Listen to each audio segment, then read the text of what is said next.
ഇടതുപാളയത്തിൽ നിന്ന് രൂക്ഷമായ വിമർശനങ്ങളുടെയും പ്രശ്നങ്ങളുടെയും ഒടുവിൽ UDF-ലേക്ക് എത്തിയ നേതാവാണ് നിലമ്പൂരിലെ PV അൻവർ. ആദ്യഘട്ടത്തിൽ ഇടതുപക്ഷത്തോട് തികഞ്ഞ സ്നേഹവും ബഹുമാനവും ഒക്കെ പ്രകടിപ്പിച്ചിരുന്ന PV അൻവർ ഇപ്പോൾ ഇടതുപക്ഷത്തോട് തികഞ്ഞ പോരിന് മുറവിളി കൂട്ടിയിരിക്കുകയാണ്. കഴിഞ്ഞ ദിവസമാണ് ചുങ്കത്തറ ഗ്രാമപഞ്ചായത്തിൽ അവിശ്വാസ പ്രമേയം UDF മുൻപോട്ട് വെച്ചത്. അതിന് പിന്നാലെ UDF-ന്റെ അവിശ്വാസ പ്രമേയം വിജയിക്കുകയും ചെയ്തു. എന്നാൽ സിനിമാ രംഗങ്ങളെ വെല്ലുന്ന തരത്തിലേക്കായിരുന്നു ചുങ്കത്തറയിലെ അവിശ്വാസ പ്രമേയത്തിന് തൊട്ടുമുമ്പ് PV അൻവറിന്റെ രംഗപ്രവേശനം.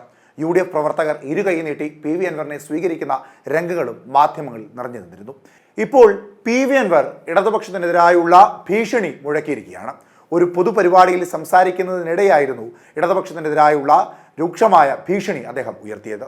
തന്നെയും UDF പ്രവർത്തകരെയും ആക്രമിക്കുവാൻ ശ്രമിച്ചാൽ വീട്ടിൽ കയറി തല തല്ലി പൊളിക്കും എന്നുള്ളതാണ് PV അൻവറിന്റെ ഭീഷണി. അദ്ദേഹത്തിന്റെ ഭീഷണി കേൾക്കാം. ഇപ്പൊ വൈസ് പ്രസിഡന്റ് നുസൈബ ഭർത്താവ് സുധീറിന് ഏരിയ സെക്രട്ടറിയുടെ ഒരു വോയിസ് മെസ്സേജ് ഉണ്ട്. കുടുംബം അടക്കി പണി തീർത്ത് കളയും. നാളെ പോലീസിന് നമ്മളത് കൊടുക്കുന്നുണ്ട്. അൻവറിന്റെ മോട്ടിൽ നടന്നാൽ നിനക്ക് മാത്രമല്ല നിന്റെ കുടുംബം അടക്കം. ആരാ പറയുന്നത്? പാർട്ടിയുടെ ഏരിയ സെക്രട്ടറി. ഇന്ന് ഇവിടെ ഇങ്ങനെ വെച്ച് കാച്ചിരുന്നല്ലോ. ആ പിണറായിസം ഇങ്ങനെ ബാധിച്ച് ഏരിയ സെക്രട്ടറിയിൽ നിന്ന് ലോക്കൽ സെക്രട്ടറിയിൽ നിന്ന് ബ്രാഞ്ച് സെക്രട്ടറിയിലേക്ക് പിണറായിസം പകർന്നുകൊണ്ടിരിക്കുക. വീട്ടിൽ കയറി അടിച്ച് തല പൊട്ടിക്കും. തടിക്ക് ബോധമുണ്ടായിക്കൊള്ളണം. അതിനൊരു തർക്കമില്ല.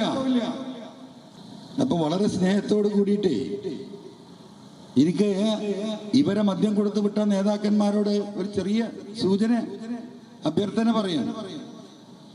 ഞങ്ങൾ ഈ മദ്യം കൊടുത്തു വിട്ടും മയക്കുമരുന്ന് കൊടുത്തു വിട്ടും UDF-ന്റെ പ്രവർത്തകരെയും എന്റെ നെഞ്ചത്തേക്കും പറഞ്ഞു വിട്ടാൽ അവരതിന്റെ തൊഴിലാളികളാ. നമുക്കറിയാം. വീട്ടിൽ കയറി അടിച്ച് തല പൊട്ടിക്കും. തടിക്ക് ബോധമുണ്ടായിക്കൊള്ളണം. അതിനൊരു തർക്കമില്ല. നിങ്ങൾ ആക്രമിച്ച് ഒരുപാട് ആളുകളെ ആക്രമിച്ച് കീഴ്പ്പെടുത്തിയിട്ടുണ്ട്. ഇവിടെ ഞങ്ങൾ തലക്ക് അടിക്കുള്ളൂ. മനസ്സിലായോ? ഇതിനു വേണ്ടി ഇവരെ പറഞ്ഞു വിടുന്ന തലകളുണ്ടല്ലോ, അത്ര മാത്രമേ എനിക്കതിനെ സൂചിപ്പിക്കാനുള്ളൂ.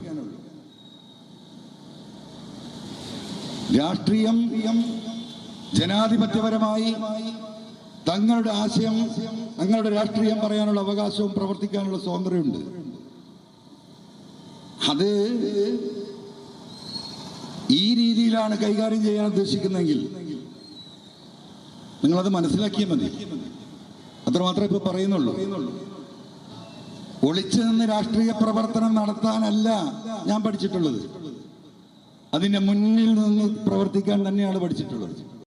കഴിഞ്ഞ ദിവസമാണ് LDF-നെതിരെ UDF കൊണ്ടുവന്ന അവിശ്വാസ പ്രമേയം 9-നെതിരെ 11 വോട്ടുകൾക്ക് പാസ്സായത്.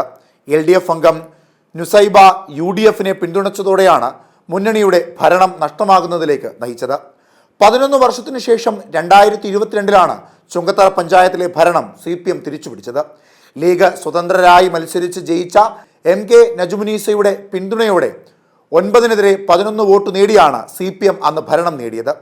കഴിഞ്ഞ തദ്ദേശ ഭരണ തെരഞ്ഞെടുപ്പിൽ 10 വീതം സീറ്റുകൾ നേടി പഞ്ചായത്തിൽ ഇരുപക്ഷവും തുല്യരായെങ്കിലും പ്രസിഡന്റ് തെരഞ്ഞെടുപ്പിൽ UDF-ലെ വത്സമ്മ സെബാസ്റ്റ്യന് നറുക്കുവീണതോടെ അവർ പ്രസിഡന്റ് ആവുകയായിരുന്നു.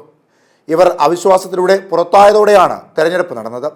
പ്രസിഡന്റ് UDF അംഗങ്ങളെ വിശ്വാസത്തിലെടുക്കുന്നില്ലെന്നും തന്നിഷ്ടം പോലെ പ്രവർത്തിക്കുകയാണെന്നും ആരോപിച്ച് കളക്കുന്ന 14-ാം വാർഡിൽ നിന്ന് ലീഗ് സ്വതന്ത്രയായി വിജയിച്ച നജുമുനീസ ഇടതുപക്ഷത്തേക്ക് ചേക്കേറുകയായിരുന്നു. ഇതിന് തൊട്ടു പിന്നാലെയാണ് PV അൻവറിന്റെ ഭീഷണി.